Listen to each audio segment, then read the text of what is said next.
सामान्य वन मंडल में 3 रेंज में गिद्ध गणना की गई। 3 दिवसीय चली गिद्ध की गणना बुधवार को समाप्त हुई। रायसेन जिले में वन विभाग द्वारा की गई गिद्ध गणना का आंकड़ा 1000 से अधिक रहा, जिससे पिछले साल के मुकाबले गिद्धों की संख्या में 3 गुना की बढ़ोतरी हुई है। 3 दिवसीय गिद्ध की गणना में पहले दिन ही 726 गिद्ध मिल गए। ये संख्या पिछले साल के 314 गिद्धों से 412 अधिक पाई गई, यानी एक साल में गिद्धों की संख्या 2 गुनी से अधिक हो गई।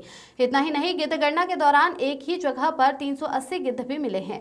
ये स्थान पश्चिम रायसेन रेंज का सराय है। गिद्धों की गणना सुबह 7 से 9 बजे के बीच की गई। वहीं ओबेदुल्लागंज वन मंडल में भी पहले दिन 350 गिद्ध देखे गए।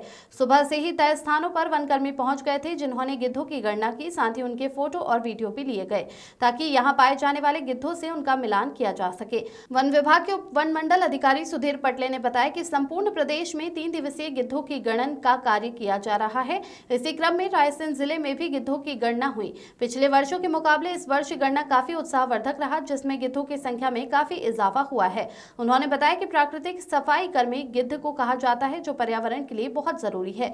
गिद्धों के संरक्षण की दिशा में काफी महत्वपूर्ण कदम उठाए गए हैं, जिससे उनके रहवास सुरक्षित रहे और उनका संरक्षण किया जा सके।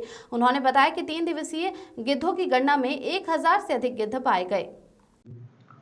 देखिए, पूरे प्रदेश में 17, 18, 19 फरवरी को 3 दिन गिद्ध की गणना की गई है, और जो सुबह 7 से 9 बजे के बीच इनके गणना का समय रहता है।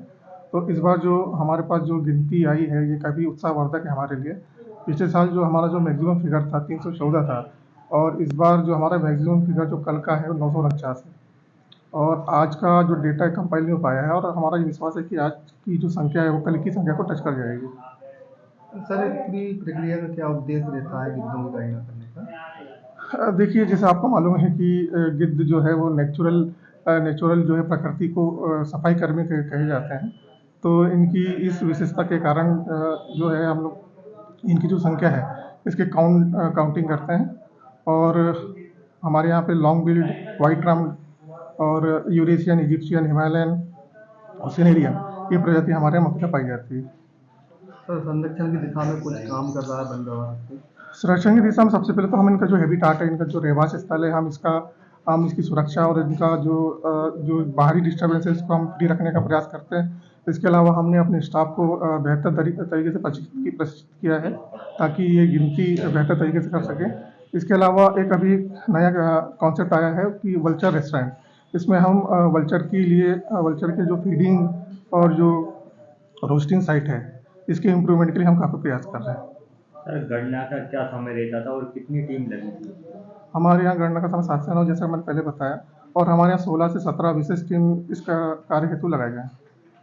जिसको देसी गिद्ध बोलते हैं, एक वाइट रम्ड जिसको चमर गिद्ध बोलते हैं, एक होता है रेड हेडेड, इसको राजगिद्ध या किंग वल्चर बोलते हैं। इसके अलावा इजिप्शियन जिसको बोलते हैं, एक हिमालयन गिद्ध होता है जो हिमालय में पाया जाता है, एक यूरेशियन गिद्ध होता है, एक होता है सिनेरियन गिद्ध जिसे ब्लैक वल्चर कहते हैं। ये सभी प्रकार के गिद्ध मध्य भारत में पाए जाते हैं, जिसमें से हमको जो रायसेन वन मंडल में जो साइटिंग हुई है वो है लॉन्ग बिल्ड, वाइट रम्ड और हिमालयन, यूरेशियन, रेड हेडेड और इजिप्शियन। ये हमें यहाँ पे सेटिंग हुई है। इस बार सिनेरियन जिसको काला वल्चर कहते हैं, ये हमको दिखाई नहीं दिया। ये कहाँ पाया जाता था? सिनेरियन ये यूरोपियन कंट्री में पाया जाता है।